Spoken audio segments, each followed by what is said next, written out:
Craftsman now has a LED screen on their inflator, and this is more of a drill style or impact style inflator. You have to pull the trigger in order for it to run. There is no setting of the PSI, letting it go and forgetting it. This will do 150 PSI max, which is a ton. Anything over 30 PSI, you have a 5-minute max runtime. That is most likely due to the heat created in the pump and the air that's going to be coming out of it that's going to wreak havoc on the rubber hose and connections that are here.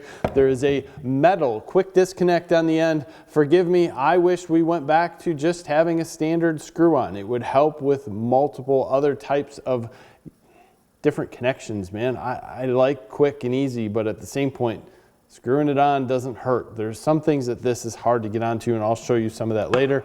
Onboard tools on the top are great. They're easy to get at. They're easy to get back in, except some of the metal ones can be hard, and you can see exactly what I'm talking about. When you start to get those out, you have something to inflate a ball. You have a Presta valve here, and then you have just a normal inflator. Again, this inflates, doesn't deflate. So when you put these back in, not a problem. You just have to get it in the right place. And when you're taking out this long needle, you want to put it back in with the needle end first, because you can bend this. It is that tight in there. And when you put the both in, that one doesn't snap. So you just have to make sure that you don't put too much pressure on that guy. Other than that, let's get to using this.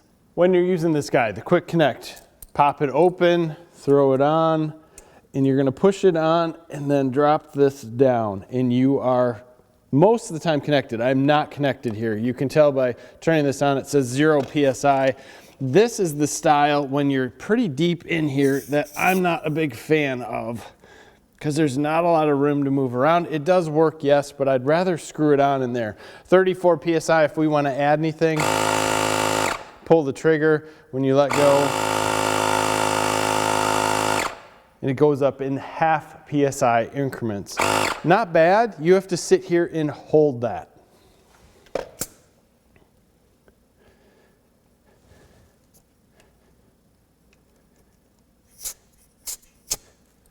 Here's another fitting that it's not bad. It's just kind of a pain when you have the quick connect.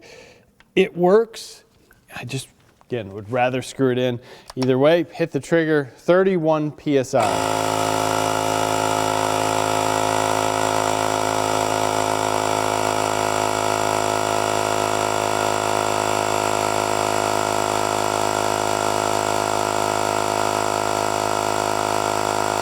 So it doesn't take long to add anything to it. It's going to be made mostly to bring something from like 28 to 32, or if you're at 55 to maybe 60. This would be really hard to take a tire from 0 all the way up to 35, 40. You would hit that runtime limitation of anything over 30, because from 30 to 40 is going to take you some time on a larger tire.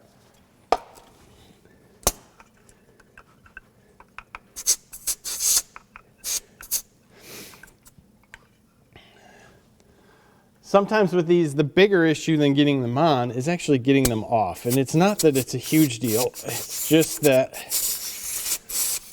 they don't want to always disconnect that easy.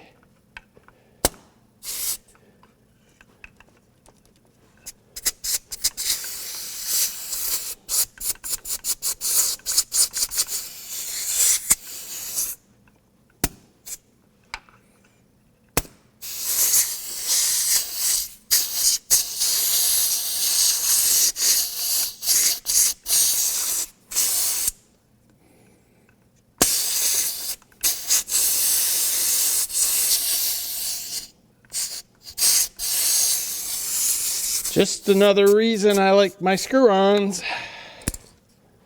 Now when we get into the higher PSI tires, this is obviously going to take longer. 55 PSI here.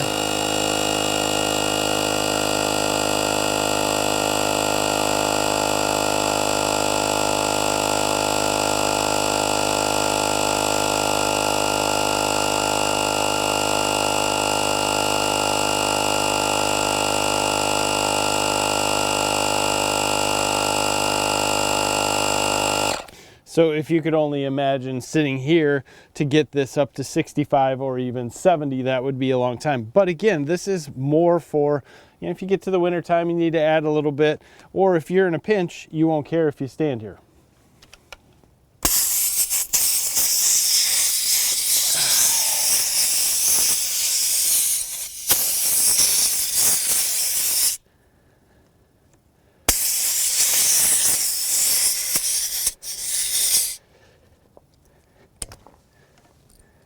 And by no means am I saying this is a bad tool just because you have to sit and hold the trigger. That's not it. There are many others out there on the market that you don't have to. You can kind of set it and forget it.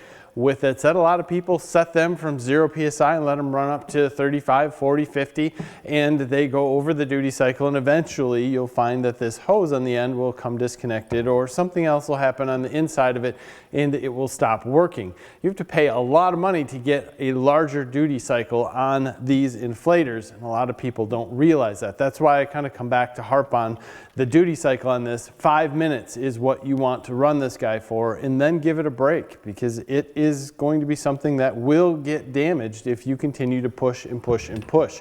What I do like about it is the LED screen on the back.